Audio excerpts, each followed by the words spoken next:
Esta es la cuarta lección, la cuarta clase del método de estudios bíblicos, y en esta clase vamos a revisar un poco los libros del Antiguo Testamento. Para iniciar debemos de considerar que la Biblia no es un libro único. La Biblia es una biblioteca, si podemos así llamarlo, porque se compone de 66 libros que son realmente independientes unos de otros. Por eso se hace necesario, al ser una colección de libros, estudiar cada uno de estos libros por partes y por separado. Hoy vamos a revisar algunos libros del Antiguo Testamento. Sería muy complicado en una sola clase o en toda esta línea de estudios estudiarlos completamente o cada uno de ellos. Solamente vamos a tomar en esta ocasión 9 de ellos, no necesariamente los más importantes o los más complicados, o simplemente vamos a tomar 9 ejemplos que hemos seleccionado para que podamos ver a grandes rasgos lo que cada uno de estos libros nos enseña. Ya posteriormente nos profundizaremos o enfocaremos, o cada quien tendrá su oportunidad de estudiarlos por separado en base a este método que estamos revisando. 9 libros, insisto, del Antiguo Testamento. El primero de ellos, Génesis. Génesis 1.1 es la clave realmente de todo el libro. En Génesis 1.1 se nos describe el origen de las cosas como tal, el génesis de las cosas, y el libro completo, el libro de Génesis, nos narra específicamente, nos explica 8 cosas que tienen ahí su principio. La primera de ellas es, Génesis nos narra el principio de la creación. La segunda nos narra el principio del hombre, los orígenes del hombre. En tercer lugar, nos describe los orígenes del día de reposo. En cuarto lugar, nos describe los orígenes del matrimonio. En quinto lugar, los orígenes del pecado. En sexto lugar, los orígenes de la gracia.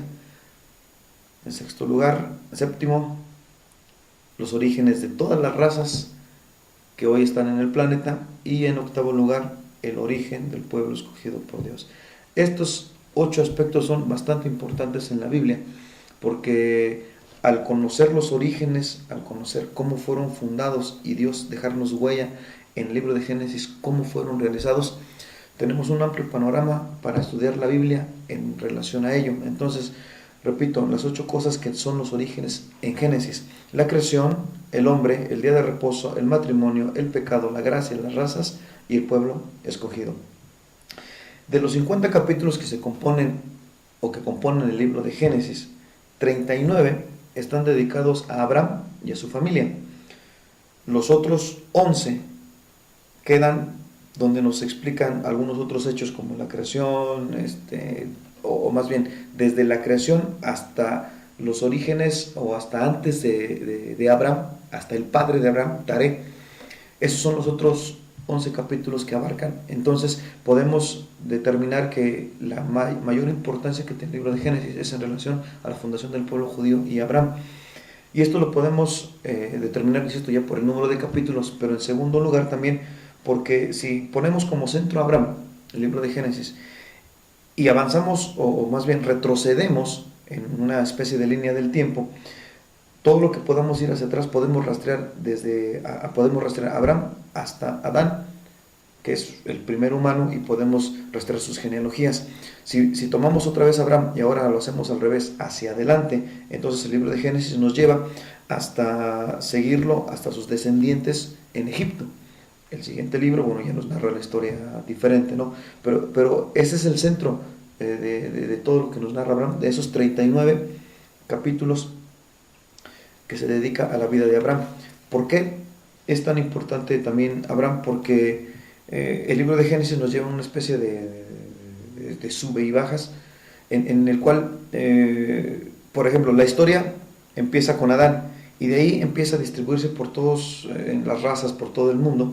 Se extienden las razas hasta Génesis 10 más o menos, pero después vuelve a quitarnos Génesis el panorama completo y de todas esas razas, y nos centra otra vez de nuevo en Abraham, y desarrolla la historia familiar de Abraham hasta cuando Israel entra en Egipto. Entonces, Génesis, en resumidas cuentas, es uno de los aspectos muy importantes, la base, como su nombre lo narra, el origen, para entender muchas de las cosas en la Biblia. Si no conocemos bien el Génesis, muchas otras cosas, insisto, nos van a parecer un poco complicadas. En general, de eso trata el libro de Génesis.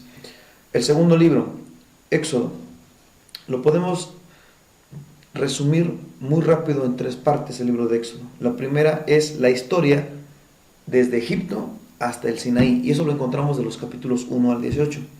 Lo segundo, nos habla de leyes generales, el libro de Éxodo, del capítulo 19 al capítulo 24. Y la tercera división que hacemos del libro de Éxodo son instrucciones específicamente para la construcción del tabernáculo y para cómo realizar el culto.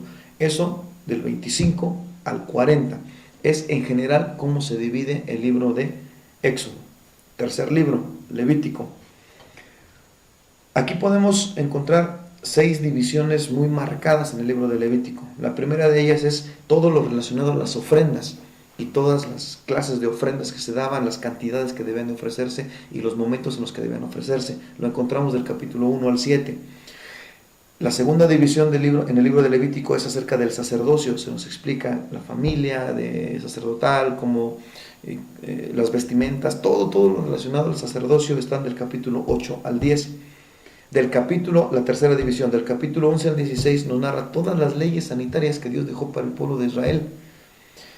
En la cuarta división que podemos hacer el libro de Levítico, se habla sobre las leyes de santidad, del capítulo 17 al capítulo 22. La quinta división que se hace en el libro de Levítico habla sobre todas las fiestas que Jesús, o que Dios más bien, les explicó a los israelitas que debían guardar y debían seguir, con las fechas, con los días de duración, con lo que debían ofrecer, cuando terminaban, etc. Las fiestas están en todo el capítulo 23 del libro de Levítico. Y la sexta parte en la que podemos dividirlo al final son las leyes generales. Esto nos encontramos del capítulo 24 al 27. Entonces, Levítico lo podemos dividir rápido, insisto, en 6 partes: las ofrendas, el sacerdocio, leyes sanitarias, leyes de santidad, las fiestas y las leyes generales. El siguiente libro es el libro de Deuteronomio, el cuarto libro. Este libro de Deuteronomio es denominado por los estudiosos como la segunda ley, y tiene una razón para ser denominada la segunda ley. No porque no haya quedado bien la primera, o no porque se le haya querido repetir al pueblo por segunda vez la ley. ¿Por qué se le llama la segunda ley? Por una simple y sencilla razón. Las divisiones que se hacen ahí son, del capítulo 1 al 4, se habla de todas las bondades que tiene Dios para con su pueblo de Israel. Del 5 al 26 se hace, y aquí es el nombre que toma el libro de Deuteronomio, un repaso de la ley, pero para la nueva generación. Es decir, después de que pasan los 40 años en el desierto, esa generación que va a entrar a Canaán, todos los demás murieron, como bien lo sabemos. Esa generación nueva, a ellos se les expone por segunda vez la ley. Es por eso que no hay repetición en los oyentes. Los primeros que salieron de Egipto escucharon toda la ley que podemos leer en Éxodo, como los mandamientos y todo lo que se ve ahí. Pero esta segunda generación, los hijos de ellos, que para ejemplificarlo o para encontrar exactamente quiénes son todos aquellos niños que fueron rescatados en la Pascua. Los que el ángel de la muerte el ángel de Dios, todo aquel castigo, no mató a los primogénitos, son ellos los que entran a la tierra prometida, y a ellos en Deuteronomio se les explica la ley, la segunda ley, a esta generación que en teoría no los había entendido, captado o escuchado la primera vez. En el capítulo 27 al 30 se habla sobre la renovación del pacto con Dios. ¿Por qué se renueva el pacto? Porque ya es otra generación.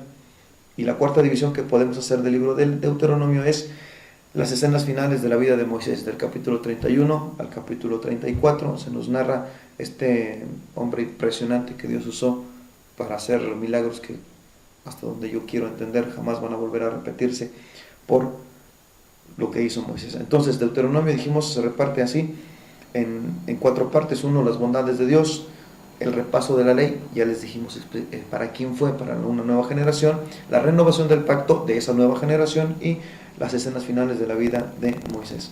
De ahí nos brincamos a algún otro libro. Vamos a hablar de los libros de Samuel, los 2 libros de Samuel. En nuestras Biblias están separados como el primer libro de Samuel y el segundo libro de Samuel, pero en el original eran un solo libro. Samuel era corrido, no tenía esas divisiones. En este libro de Samuel, David se convierte en el personaje principal por una razón bastante fuerte en toda la Biblia. David es ese personaje. Se narran otros dos personajes aparte de David, como son Saúl y Samuel, pero estos dos personajes se nos presentan como la transición. Saúl y Samuel son la transición entre el gobierno teocrático. Hasta antes de ello no gobernaba nadie, sino Dios directamente, hablando a través de sus hombres escogidos, gobernaba el pueblo. El pueblo, ustedes lo saben en la historia, pide un rey, y entonces entra Samuel y Saúl como esa transición entre la teocracia, el gobierno de Dios, y la monarquía, cuando piden reyes. Entonces ellos dos hacen ese puente, pero David sigue siendo el personaje principal en todo el libro de Samuel, si lo vemos como uno solo, o en los dos libros de Samuel, al compilarlos en nuestra Biblia.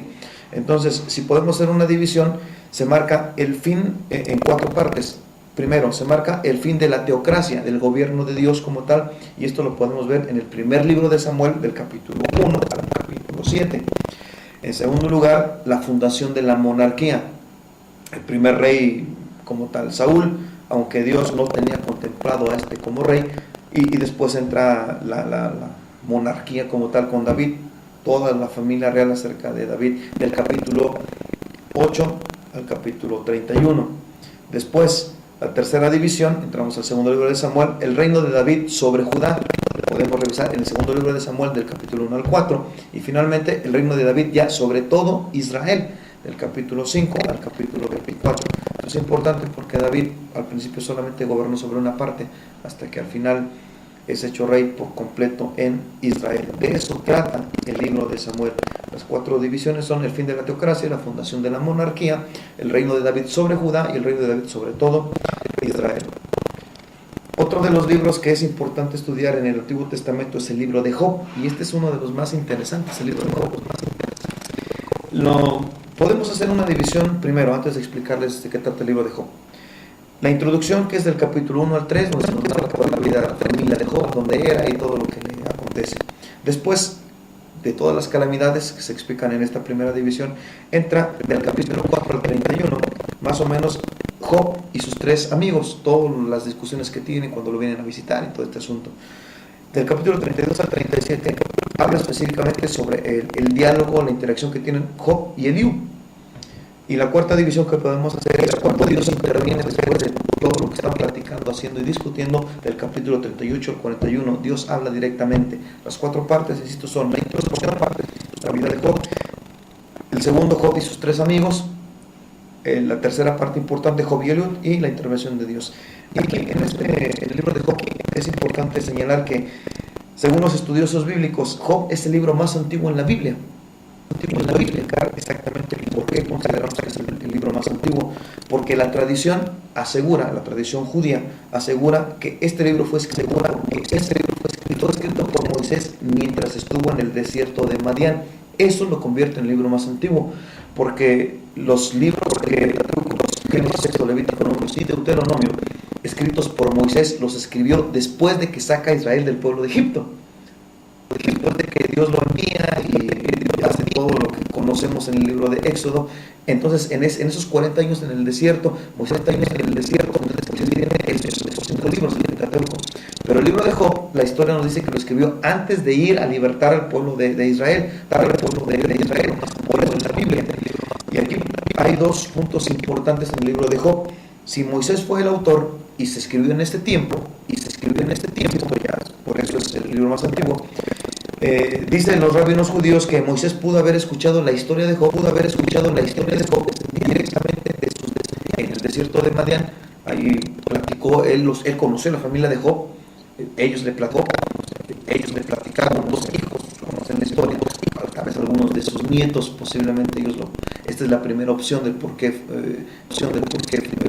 porque Moisés escribió el libro. La otra teoría, que es donde creo yo así sucedió, es que Job pudo haber estado viviendo todavía con esos 40 años que estuvo allá con Jetro, su suegro y todo aquel rollo, y que pudo escuchar entonces directamente de Job y de viva voz que Job vivió. Yo pude haber pensado con el libro de Job. Por eso se convierte Job, y escuchan a mucha gente decir que es el libro más antiguo escrito en pequeño detalle. Uno más, el libro número 7 en este estudio, Proverbios. El libro de Proverbios hace énfasis sobre el deber, lo que tenemos que hacer, lo que deberíamos estar haciendo. El libro de Proverbios en general es una receta para la vida espiritual. Está lleno de asuntos prácticos para nuestro diario vivir.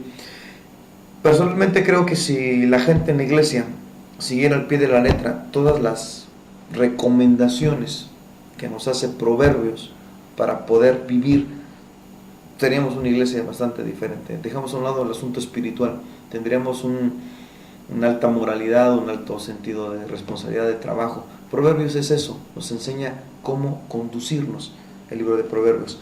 8. Isaías. Entre los profetas, según los estudiosos, no hay nadie o ningún otro profeta más grande que Isaías. Isaías es el profeta del Evangelio. ¿Por qué se le ha denominado así? Porque es el profeta que predica sobre la salvación a través del sacrificio de Jesús. Del capítulo 1 al 35 se puede dividir esto sobre Isaías profetiza en el periodo sirio. Del capítulo 36 al 39 se habla una sección histórica del libro de Isaías, y del 40 al 66 se habla sobre las profecías en el periodo babilónico. Ahora, esta última parte es de las más ricas en cuanto al libro de Isaías, porque del capítulo 49 al 57 habla exclusivamente del libertador, Jesucristo. Y en esta sección, en esta última, en general del 40 al 66, pero especialmente estos últimos libros, esta sección tenemos algunas de las predicciones más claras y detalladas del Mesías, de Jesús, del Señor y de su obra. En esta sección tenemos 27 capítulos en los que Cristo absolutamente lo es todo y es el centro de lo que habla Isaías. El capítulo más, en esta sección, más importante es el 53. Todo el mundo que ha leído Isaías sabe que las últimas partes habla acerca de todo del reino futuro del Mesías, de lo que va a ser el Mesías, y muchas de las cosas que Jesús vino a cumplir están ahí, en el libro de Isaías. Esta es la importancia de este libro. El número 9 y el final, el libro de Lamentaciones. Este libro es bastante importante porque nos deja ver a profundidad toda la parte literaria de los judíos, porque por la forma en cómo fue escrito el libro. Los versículos están limitados a un número específico de versículos del alfabeto hebreo.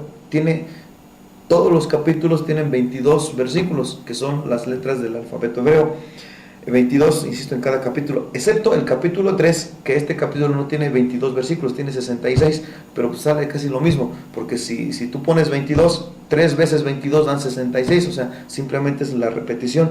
Cada versículo de cada capítulo comienza con una letra en orden del alfabeto hebreo. Así, por ejemplo, el versículo 1 empieza con la letra Aleph, y así sucesivamente la segunda, la tercera, hasta llegar a la 22, una especie de acróstico. El capítulo 3, insisto, cada letra hebrea tiene 3 versículos. Por ejemplo, Aleph tiene el versículo 1, 2 y 3. Y la segunda letra se repite 4, 5 y 6. Y así se van para formar los 66. Digo, si tú agarras tu Biblia y ves el versículo 1 y luego el versículo 2, esas no son las letras hebreas. Estamos hablando de Lamentaciones cuando lo leemos en el original hebreo, no en el español, porque pues así no nos cuadra esta compostura. Y bueno, estos son los 9 libros en esta clase que hemos desglosado muy por encima, porque en las futuras lecciones los tendremos que ver más a profundidad.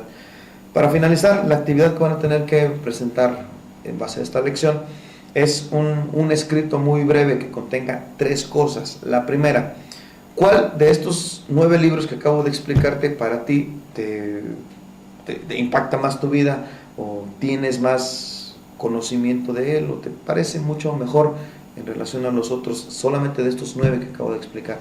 En segundo, me anotas el libro, y abajo, en segundo lugar, me explicas por qué para ti es importante, por qué para ti te impactó, por qué para ti es mejor en tu vida. Y en tercer lugar, De los datos que acabo de darte de cada uno de esos libros, tú vas a escoger uno, insisto, me anotas cuál y por qué, y tu tarea específica es encontrar algunos otros datos que no acabo yo de explicar en cada uno de ellos.